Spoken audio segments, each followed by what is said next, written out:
ધોરણ 9 વિષય ગણિત ચેપ્ટર નંબર 9 સમાંતર બાજુ ચતુષ્કોણ અને ત્રિકોણના ક્ષેત્રફળ। હવે આપણે આ ચેપ્ટર સમજીએ એ પહેલા આપણે ક્ષેત્રફળ કોને કહેવાય એ સમજવું પડે। તો ક્ષેત્રફળ એ સમજીએ એ પહેલા આપણે સમતલીય પ્રદેશ શું છે એ સમજીએ। તો સમતલીય પ્રદેશ એટલે શું? તો સરળ બંધ આકૃતિ દ્વારા ઘેરાયેલા સમતલ ભાગને તે આકૃતિનો સમતલીય પ્રદેશ કહે છે। હવે અહીં કીધું કે સરળ બંધ આકૃતિ દ્વારા ઘેરાયેલો સમતલ ભાગ।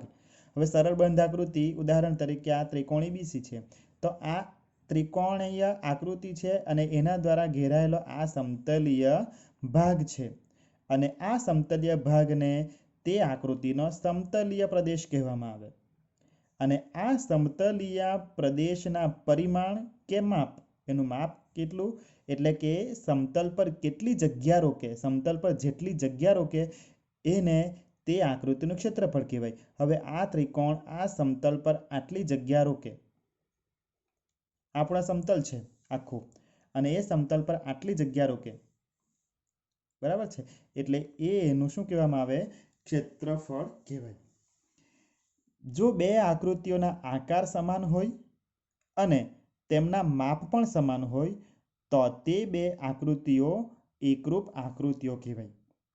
એ તમને મેં આગળના ચેપ્ટરમાં સમજાવી દીધું છે, ચેપ્ટર નંબર 7 ત્રિકોણમાં, કે કોઈ બે આકૃતિઓ ભલે એ લંબચોરસ હોય, ચોરસ હોય, જે હોય એ આકૃતિઓના આકાર સમાન હોય અને માપ પણ સમાન હોય તો તે બે આકૃતિઓ એકરૂપ આકૃતિઓ કહેવાય। એટલે કે આ બે જો મેં ત્રિકોણ બતાવ્યા છે, ત્રિકોણ એબીસી અને ત્રિકોણ પીક્યુઆર, એના માપ જો એબી પીક્યુ સરખા, બીસી અને ક્યુઆર સરખા, એસી અને પીઆર સરખા, એટલે આ બંને આકૃતિઓના આકાર સરખા છે, બંને ત્રિકોણ છે અને માપ પણ સમાન છે, અનુરૂપ બાજુઓ સમાન છે, એટલે એ બે ત્રિકોણો એકરૂપ ત્રિકોણો છે। અને આવી જે આકૃતિઓ હોય, કોઈ પણ આકૃતિ હોય, દાખલા તરીકે બે વર્તુળો હોય, બંને સમાન ત્રિજ્યાવાળા બે વર્તુળો હોય, એક રૂપિયાના બે સિક્કા, તો બંને સિક્કાઓ એકબીજા પર બંધ બેસતા હોય એટલે એ એકરૂપ વર્તુળો કહેવાય। એવી આકૃતિઓને એકરૂપ આકૃતિ કહેવાય।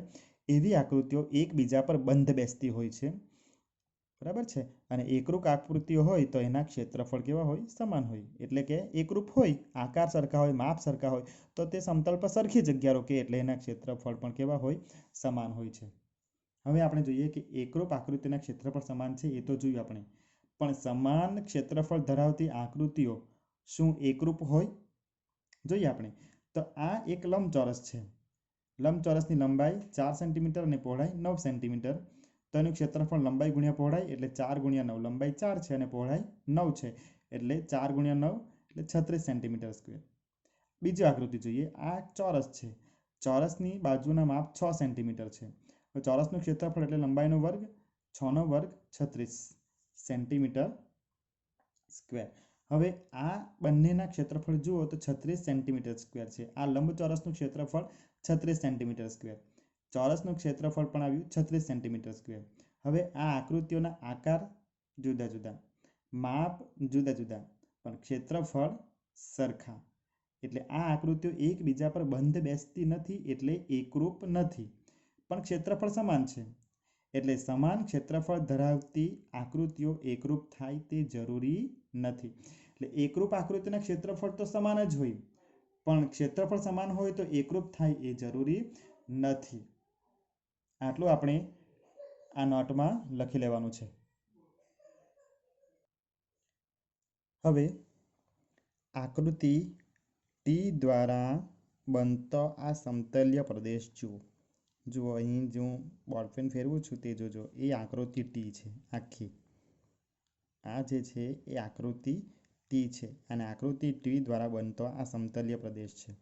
હવે આ આકૃતિ ટી છે એના બે ભાગ પાડેલા છે આપણે, આટલો જે ભાગ છે આ બાજુ જે આડી લાઈન બધી બતાવી છે એ પી છે અને આ બાજુ જે ઊભી લાઈન બધી બતાવી છે એ ભાગ છે આખો ક્યુ છે। એટલે આકૃતિનો સમતલીય પ્રદેશ એ આકૃતિ પીના સમતલીય પ્રદેશ અને આકૃતિ ક્યુ દ્વારા બનતા સમતલીય પ્રદેશ આ બે ભેગા થઈને આકૃતિ ટીનો સમતલીય પ્રદેશ બનેલો છે। એટલે આકૃતિ ટીનું ક્ષેત્રફળ આખી આકૃતિનું ક્ષેત્રફળ બરાબર આકૃતિ પીનું ક્ષેત્રફળ વત્તા આકૃતિ ક્યુનું ક્ષેત્રફળ.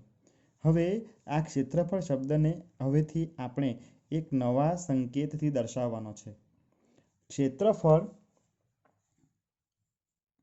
ક્ષેત્રફળ માટેનો શબ્દ છે એરિયા, AREA. એને ક્ષેત્રફળ અંગ્રેજીમાં ક્ષેત્રફળ કહેવામાં આવે. એના પહેલા બે અક્ષર આપણે લઈ લેવાના AR. એટલે આકૃતિ ટીનું ક્ષેત્રફળ એટલે AR પછી કૌંસમાં લખવાનું T. બરાબર છે. બરાબર આકૃતિ પીનું ક્ષેત્રફળ એટલે AR કૌંસમાં P એટલે આકૃતિ પીનું ક્ષેત્રફળ કહેવાય વત્તા AR પછી કૌંસમાં લખ્યું Qનું ક્ષેત્રફળ. હવે આને બોલવાનું કેવી રીતે છે આપણે તો area of T is equal to area of P plus area of Q. એટલે કે જો A અને B એકરૂપ આકૃતિઓ હોય તો એરિયા ઓફ A બરાબર એરિયા ઓફ B. હવે આ એરિયા ઓફ A અને એરિયા ઓફ B એટલે શું તો આકૃતિ એનું ક્ષેત્રફળ બરાબર બીનું ક્ષેત્રફળ. જો એકરૂપ હોય તો બંનેના ક્ષેત્રફળ સરખા છે એવું કહેવા માંગે છે. હવે આપણે એક નવો ટોપિક જોવાનું છે કે એક જ પાયા પર આવેલી આકૃતિઓ. પાયો જેના પર આકૃતિ ઊભી હોય તે એક જ પાયા પર આવેલી આકૃતિઓ જોવાનું છે. તો અહીં જે છે કે ચતુષ્કોણ ABCD, ચતુષ્કોણ ABCD અને ચતુષ્કોણ EFCD. બરાબર. તો આ ચતુષ્કોણ ABCD CD પાયા પર છે. ચતુષ્કોણ EFCD એનો પાયો પણ CD છે. એટલે સમાન પાયો કયો છે અહીંયા CD. એટલે એક જ પાયા પર આવેલી આકૃતિઓ છે. તે જ પ્રમાણે ચતુષ્કોણ PQRS પાયો RS. બરાબર પાયા RS પર આવેલી છે આકૃતિઓ. MNRS આ આકૃતિનો પાયો પણ શું છે RS છે. એટલે અહીં આ બંને ચતુષ્કોણ સમાંતર બાજુ ચતુષ્કોણ PQRS અને સમાંતર બાજુ ચતુષ્કોણ MNRS આ બંનેનો પાયો શું છે RS છે. વિડીયો સ્ટોપ કરીને આટલું આપણે આપણી નોટબુકમાં લખી લેવાનું છે.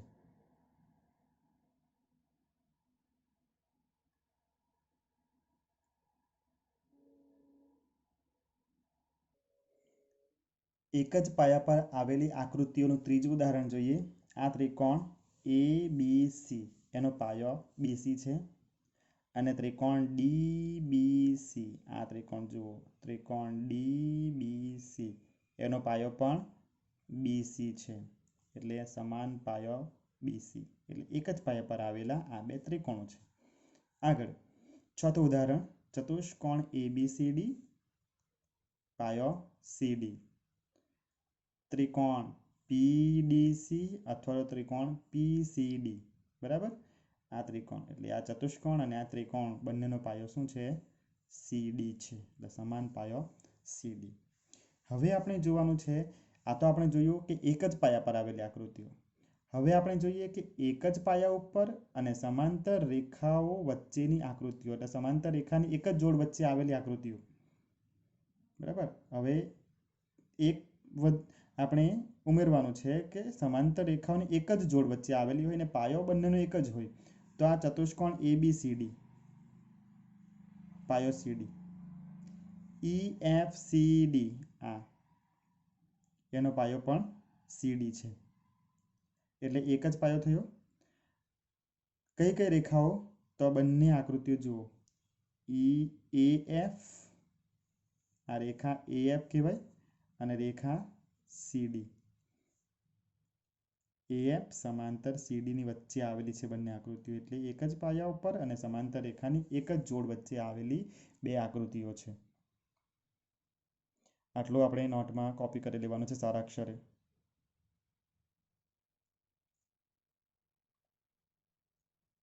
બીજું ઉદાહરણ ચતુષ્કોણ PQRS પાયો RS, ચતુષ્કોણ MNRS પાયો RS.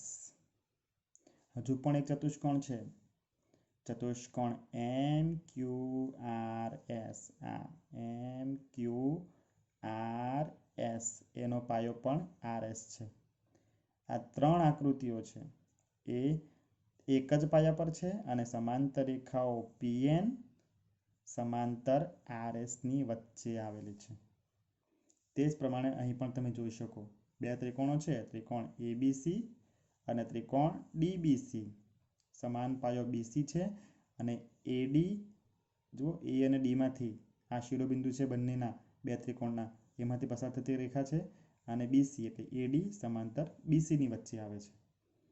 અહીં જુઓ ચતુષ્કોણ એબીસીડી અને ત્રિકોણ પીસીડી, બરાબર. એબીસીડી અને અહીં આપણે એડીસી નહીં પણ શું આવશે પીડીસી એ સમાન પાયા સીડી પર છે અને એપી સમાંતર સીડીની વચ્ચે આવેલા છે. એટલે આ જે છે એ એક જ પાયા પર અને સમાંતર રેખાઓની એક જ જોડની વચ્ચે આવેલી બે આકૃતિઓ છે. વિદ્યાર્થી મિત્રો, આટલું આપણે આપણી નોટમાં સારા અક્ષરે કોપી કરી લેવાનું છે.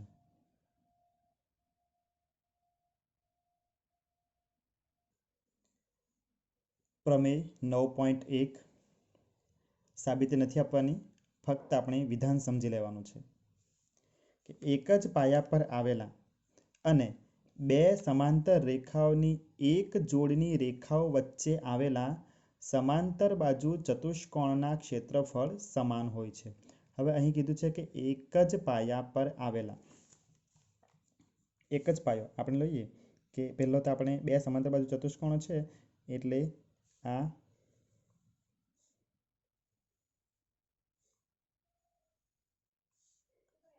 એ બી સી ડી, આ એક સમાંતર બાજુ ચતુષ્કોણ એબીસીડી છે, બરાબર. અહીંથી આપણે બીજો ચતુષ્કોણ લઈએ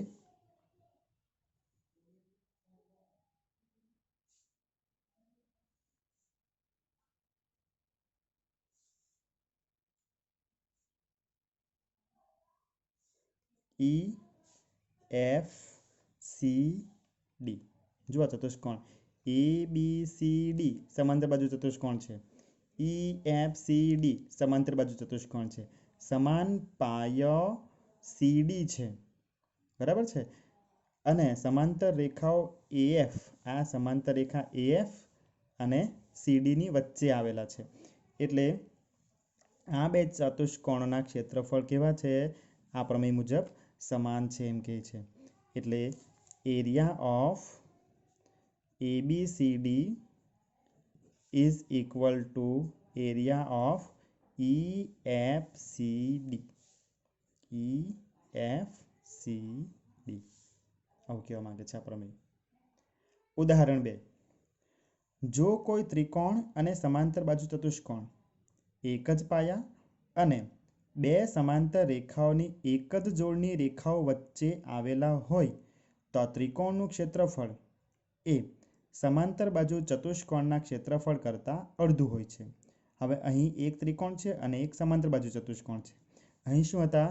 બે સમાંતર બાજુ ચતુષ્કોણ એક જ પાયા અને સમાંતર રેખાઓની એક જ જોડની રેખાઓ વચ્ચે, તો બંને સમાંતર બાજુ ચતુષ્કોણના ક્ષેત્રફળ સરખા. હવે અહીં એક ત્રિકોણ છે અને એક સમાંતર બાજુ ચતુષ્કોણ છે, એક જ પાયો અને બે સમાંતર રેખાઓની જોડની વચ્ચે, બરાબર છે. એટલે અહીં આપણે એના આધારે પહેલાં તો શું દોરવું પડે? ફિગર દોરવી પડે, બરાબર. ઉદાહરણ 2 છે આપણું, પેજ નંબર 143 પર છે. તો કોઈ પણ એક ચતુષ્કોણ આપણે સમાંતર બાજુ ચતુષ્કોણ લઈ લઈએ. ચતુષ્કોણ એ બી સી ડી આ સમાંતર બાજુ ચતુષ્કોણ છે અને હું એક ત્રિકોણ લઉં.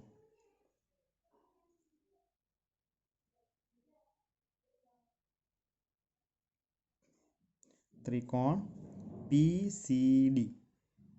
જો અહીંયા આ જે છે એ એક જ પાયો કયો છે? સીડી આ ચતુષ્કોણ એબીસીડીનો પાયો એબીસીડી એનો પાયો સીડી છે અને ત્રિકોણ પીસીડી આ ત્રિકોણનો પાયો પણ સીડી છે અને એપી સમાંતર સીડીની વચ્ચે આવેલો આ ચતુષ્કોણ છે અને ત્રિકોણ છે તો ત્રિકોણનું ક્ષેત્રફળ એ સમાંતર બાજુ ચતુષ્કોણના ક્ષેત્રફળ કરતાં અડધું એટલે કે area of PCD is equal to 1/2 area of ABCD એટલે ત્રિકોણનું ક્ષેત્રફળ ચતુષ્કોણના ક્ષેત્રફળ કરતાં અડધું હોય છે. નોટમાં આપણે આટલું લખી લેવાનું છે.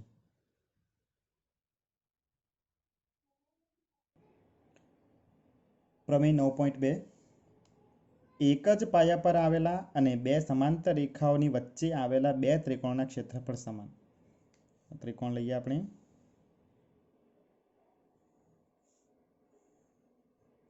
ત્રિકોણ એબીસી.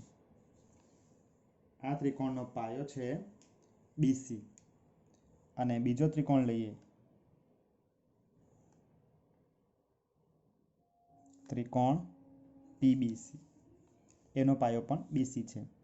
રેખા એ અને પી માંથી પસાર થતી રેખા એપી અને આ બીસીની વચ્ચે આવેલા બે ત્રિકોણો છે. સમાન પાયો છે અને એક જ સમાંતર રેખાઓની જોડની વચ્ચે આવેલા બે ત્રિકોણો ક્ષેત્રફળ સમાન એટલે કે એરિયા ઓફ એબીસી બરાબર એરિયા ઓફ પીબીસી.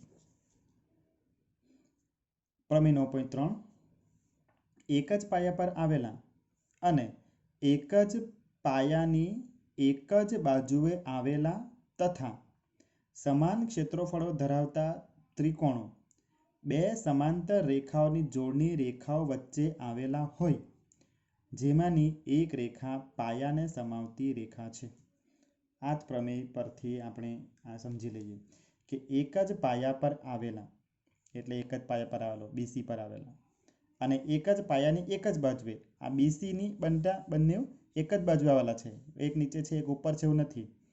એબીસી પીબીસી બીસીની બંને ત્રિકોણો બીસીની ઉપરની તરફ આવેલા છે એટલે એક જ બાજુ આવેલા તથા સમાન ક્ષેત્રફળો ધરાવતા ત્રિકોણ સમાન ક્ષેત્રફળો એરિયા ઓફ એબીસી બરાબર એરિયા ઓફ પીબીસી સમાન ક્ષેત્રફળો છે તો બે સમાંતર રેખાઓની જોડની રેખાઓ વચ્ચે આવેલા હોય છે એટલે એપી સમાંતર બીસીની વચ્ચે આવેલા હોય છે.